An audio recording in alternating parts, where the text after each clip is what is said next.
నమస్తే, welcome to our channel. నేను రవీంద్ర బాబు. ఆంధ్రప్రదేశ్ రాష్ట్ర మాజీ ముఖ్యమంత్రి జగన్ రెడ్డి గారి మీద ఉన్నటువంటి అక్రమ ఆస్తుల కేసులు అంటే CBI 11 cases, ED 9 cases, Nampally CBI కోర్టులో ఉన్న ఈ పెండింగ్లో ఉన్నటువంటి 13 సంవత్సరాల నుంచి పెండింగ్లో ఉన్న 12 సంవత్సరాల నుంచి బెయిల్ మీద ఉన్నటువంటి జగన్ రెడ్డి గారి కేసులు మళ్ళీ మొదటికేనా అన్న ప్రశ్న ఇప్పుడు సోషల్ మీడియాలో ట్రోలింగ్ అవుతూ ఉంది. మరి కేసెస్ అన్నీ ఎందుకు ఈ విధంగా మళ్ళీ మొదలకు వచ్చినాయి అనే టాక్ వచ్చింది. కొత్త ట్విస్ట్ ఈ సిబిఐ కేసెస్ మీద చోటు చేసుకున్న పరిణామాలేంటి అన్న అంశాలని ఈ వీడియోలో డీటెయిల్స్ అండ్ లేటెస్ట్ అప్డేట్స్ విశ్లేషణ చేసే ప్రయత్నం చేస్తాను. వీడియో చివరి వరకు స్కిప్ కాకుండా చూడండి. వీడియో నచ్చినట్టయితే లైక్ చేయండి, మీ ఫ్రెండ్స్కి షేర్ చేయండి, ఛానల్ సబ్స్క్రైబ్ చేసుకోకపోతే చేసుకోండి. జగన్ రెడ్డి గారు అక్రమాస్తుల కేసు అని వింటూనే ఉన్నాం 13 సంవత్సరాల నుంచి. ఇంకా ఎప్పటికీ కొలిక్కు లేట్ అవుతుంది. ఈ న్యాయ వ్యవస్థని జగన్ రెడ్డి గారు ఎందుకు మేనేజ్ చేస్తున్నారు? మరి ఇన్ని సంవత్సరాలు సెంట్రల్లో ఉన్నటువంటి భారతీయ జనతా పార్టీ అండదండలతో లేట్ అవుతుందా? జగన్ రెడ్డి గారు మేనేజ్ చేస్తున్నారా న్యాయ వ్యవస్థని అన్న అనుమానాలు ప్రతి ఒక్కరిలోనూ ఉన్నాయి ఆంధ్ర రాష్ట్ర తెలుగు ప్రజల్లో. మరి ఈ కేసుల పరంపర ఒక్కసారి మనం చూసినట్టయితే ఈ జగన్ రెడ్డి గారు తండ్రి వైఎస్ రాజశేఖర రెడ్డి గారు ముఖ్యమంత్రిగా ఉన్న కాలంలో మరి కొడుకుగా ఉన్న జగన్ రెడ్డి తండ్రి అధికారాన్ని అడ్డు పెట్టుకొని వ్యాపార సామ్రాజ్యాన్ని భారీగా విస్తరించుకున్నారు. అంటే ఏదన్నా ఒక పారిశ్రామిక సంస్థకి ఏదన్నా ఫేవర్ చేయాలి అని అంటే వీళ్ళ సంస్థల్లో వాళ్ళు భారీగా పెట్టుబడులు పెట్టే విధంగా ఒక ఫార్ములా అప్పట్లో పెట్టుకున్నారు. దాన్నే మనం విన్నటువంటి కొత్త పేరు క్విడ్ కో ప్రో. అంటే ఈయన చేసిన పనికి వాళ్ళు ప్రతిఫలంగా వీళ్ళ సంస్థల్లో భారీ పెట్టుబడులు పెట్టించే విధంగా వ్యూహరచన చేసి అక్రమంగా 45,000 కోట్లు సంపాదించారు అనేది అభియోగం, అక్రమాస్తుల కేసు అనేది. ఇది 2011లో అప్పట్లో కాంగ్రెస్లో మాజీ మంత్రి శంకర్రావు ఈ కేసు ఫైల్ చేశారు. ఈ కేసు ఫైల్ చేసిన తర్వాత 2011లో 2012 నుంచి 2014 వరకు ఛార్జ్ షీట్స్ ఫ్రేమ్ చేయటం జరిగింది.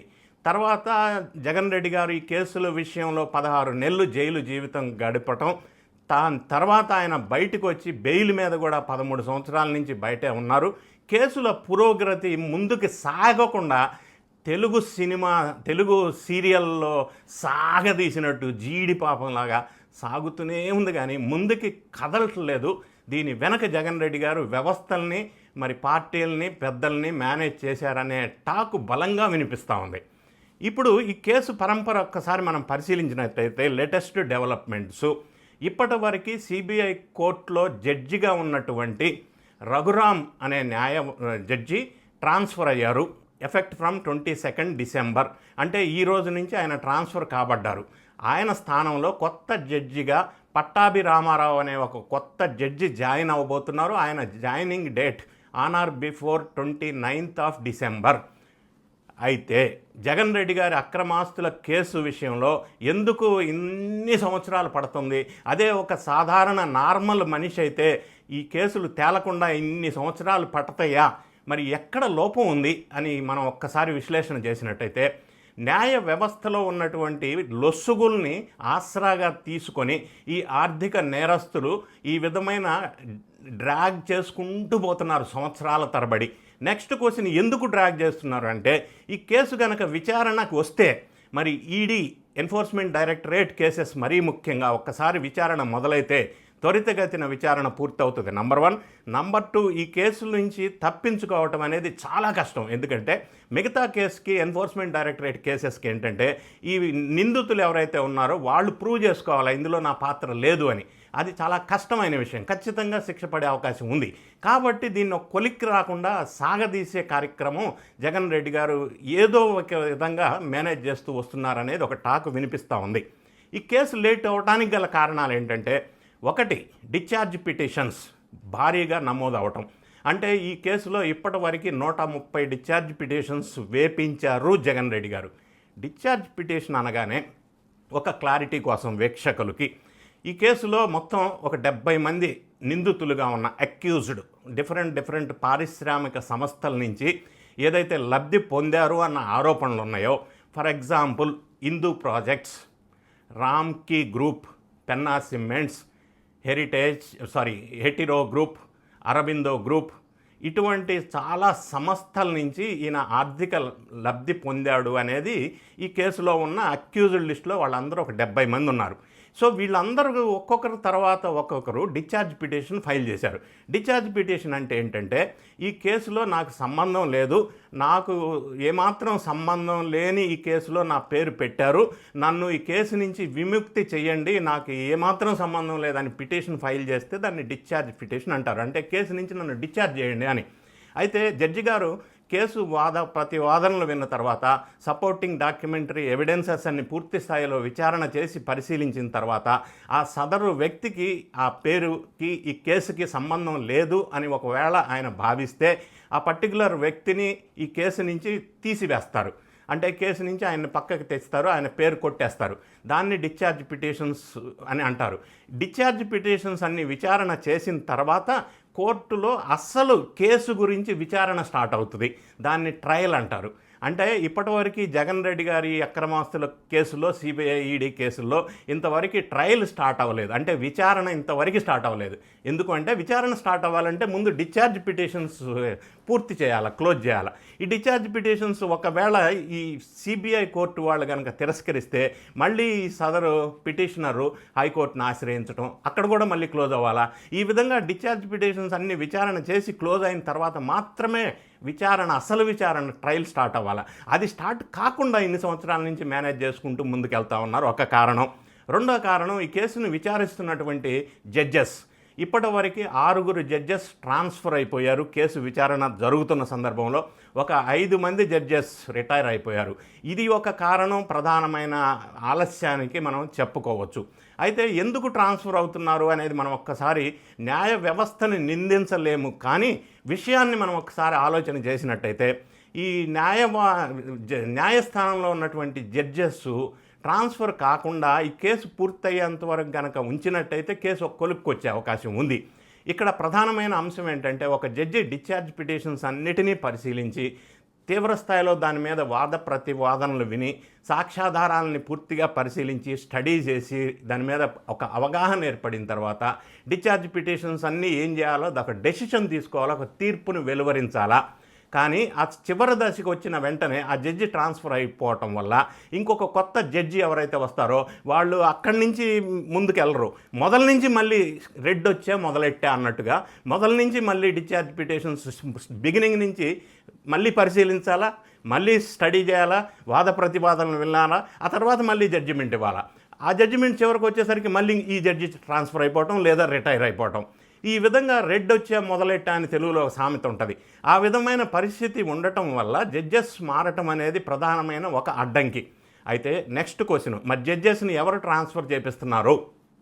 కావాలని కేసు ప్రొలాంగ్ అవటం కోసం జగన్ రెడ్డి గారు జడ్జెస్ని మేనేజ్ చేసి ట్రాన్స్ఫర్ చేపిస్తున్నారు అన్న ఒక వార్త, ఆరోపణ వినిపిస్తూ ఉంది. కానీ ప్రొఫెషనల్గా సబ్జెక్ట్ వైజ్ చెప్పాలి కాబట్టి నేను రాజకీయ ఆరోపణలు చేయలేను. కాబట్టి ఈ జడ్జెస్ని ట్రాన్స్ఫర్ చేసేది, నియమించే అధికారం హైకోర్టు వారికి మాత్రమే ఉంటుంది. హైకోర్టు వారు జడ్జెస్ని ట్రాన్స్ఫర్ చేసే అధికారం ఉంటుంది కాబట్టి వాళ్ళు ట్రాన్స్ఫర్ చేస్తారు. ఇక్కడ ఇంకొక పాయింట్, ద్వంద్వ వైఖరి న్యాయస్థానంలో ఏం జరుగుతుందంటే, సుప్రీంకోర్టు వాళ్ళు ప్రజాప్రతినిధుల మీద ఉన్న అవినీతి కేసులన్నీ కూడా సంవత్సర కాలంలోపు విచారణ చేయాలి అని చెప్పి ఒక ఆదేశాలు జారీ చేశారు గతంలో.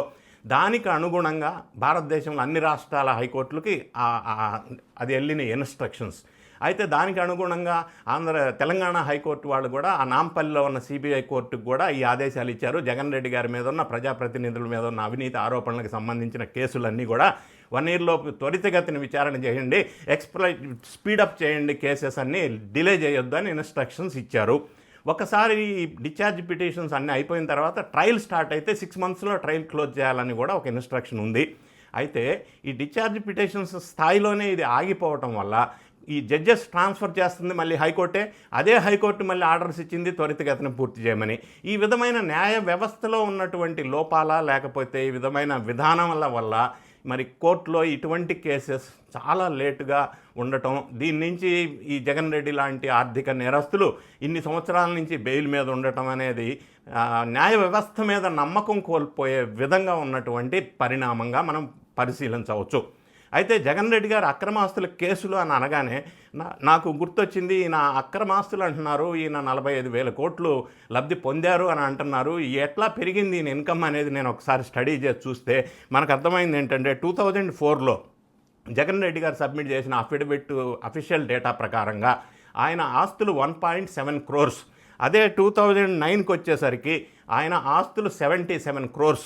అదే 2011 వచ్చేసరికి ఆయన ఆస్తుల విలువ 356 crores. ఈ విధంగా ఆస్తులు భారీగా పెరగటం అనేది మరి ఎలా సంపాదించాడు అంటే అక్రమాస్తులు అంటే క్విడ్ కో ప్రో, తండ్రి అధికారాన్ని ఉపయోగించి లేదా వీళ్ళ సొంత సంస్థల్లో భారీగా పెట్టుబడులు పెట్టుకొని ఆ రూట్లో వీళ్ళు సంపాదించుకున్నటువంటి ఆస్తిపాస్తులు.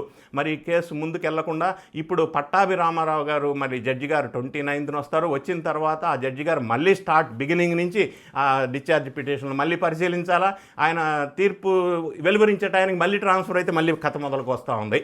దీనికి ఒక ఎగ్జాంపుల్ మనం ఆలోచించినట్టయితే 2024 ఏప్రిల్లో అప్పట్లో ఉన్నటువంటి జడ్జి అంటే ఇప్పుడు ప్రస్తుతం ఈరోజు ట్రాన్స్ఫర్ అవుతున్నటువంటి రఘురామ్ ప్లేస్లో డాక్టర్ రఘురామ్ జడ్జి గారి ప్లేస్లో గతంలో రమేష్ బాబు అని ఒక జడ్జి ఉండే.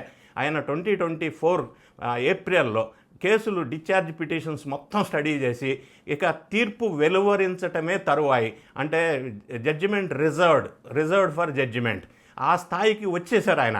అంటే ఇక పరిశీలన స్టడీ అంతా అయిపోయింది, మొత్తం ఎండింగ్ అయిపోయింది. ఆయన అటన్నిటినీ క్షుణ్ణంగా ఒక రీసెర్చ్ చేసి దాని మీద పరిశీలించిన తర్వాత ఒక తీర్పు వెలువరించడం ఒక్కటే పెండింగ్. దాన్ని రిజర్వ్ ఫర్ జడ్జిమెంట్ అంటారు. ఆ స్థాయి ఎండింగ్ వరకు వచ్చిన తర్వాత ఆ రమేష్ బాబు అనే జడ్జి ట్రాన్స్ఫర్ చేయబడ్డారు 2024 ఏప్రిల్లో. తర్వాత రఘురామ్ అనే ఒక జడ్జి వచ్చారు. ఆయన ముందుకెళ్తున్నప్పుడు ఇప్పుడు మళ్ళీ ట్రాన్స్ఫర్ చేసి పట్టాభి రామారావు అని ఒక జడ్జిని మార్చారు 29th డిసెంబర్ నుంచి. ఆయన మళ్ళీ స్టార్ట్ చేసి ఈ కేసుల పరిస్థితి ఈ విధంగా ఉంటే మరి ఎప్పటికి పూర్తవ్వాలి ఈ కేసులు అనేది పెద్ద ప్రశ్న మన అందరి ముందు, మన అందరి మైండ్లో మెదులుతూ ఉంది. ఈ విధమైన న్యాయ వ్యవస్థలో ఉన్నటువంటి లొసుగుల్ని ఆధారంగా చేసుకొని ఆర్థిక నేరస్తులు ఈ విధంగా బయట విచ్చలవిడిగా తిరుగుతుంటే ఏమనుకోవాలా? ఇంతకుముందు సుప్రీంకోర్టు వాళ్ళు వ్యాఖ్యలను కూడా మనం పరిశీలించినట్టయితే ఈ పెద్ద పెద్ద నేరాల కంటే కూడా ఆర్థిక నేరం అనేది చాలా సమాజానికి గొప్ప నష్టం కలిగించేటటువంటి అంశం. ఈ ఆర్థిక నేరస్తుల విషయంలో త్వరితగతిన జడ్జిమెంట్స్ రావాలని సుప్రీంకోర్టు భావించినప్పటికీ, ఆర్డర్స్ జారీ చేసినప్పటికీ మరి ఈ విధమైన లొసుగులను ఆధారంగా చేసుకొని ఈ కేసెస్ అక్రమాస్తుల కేసుల్లో ప్రజాప్రతినిధుల విషయంలో మరీ ముఖ్యంగా జగన్ రెడ్డి గారి అక్రమాస్తుల కేసులో ఇంకా సాగదీత నడుస్తూనే ఉంది. ఇది ఎప్పుడో కొలిక్కి రావాలనేది ఒక ప్రశ్నార్థకంగానే మిగిలిపోయింది. మళ్ళీ మొదలుపెట్టి మళ్ళీ స్టార్ట్ చేసి డిశ్చార్జ్ పిటిషన్లు వేపించుకుంటూ పోయి ఎప్పటికీ ఒక కొలిక్కి రావాలనేది పెద్ద ప్రశ్న. It is a big question before us. కానీ మనం వెయిట్ చేద్దాం. మరి న్యాయ వ్యవస్థ మీద మనం నమ్మకం ఉంచి త్వరితగతిన పూర్తి అవుతుందని అందరూ ఆశిస్తున్నారు, మనం కూడా ఆశిద్దాం. వీడియో నచ్చితే లైక్ చేయండి, షేర్ చేయండి. Thank you so much for watching.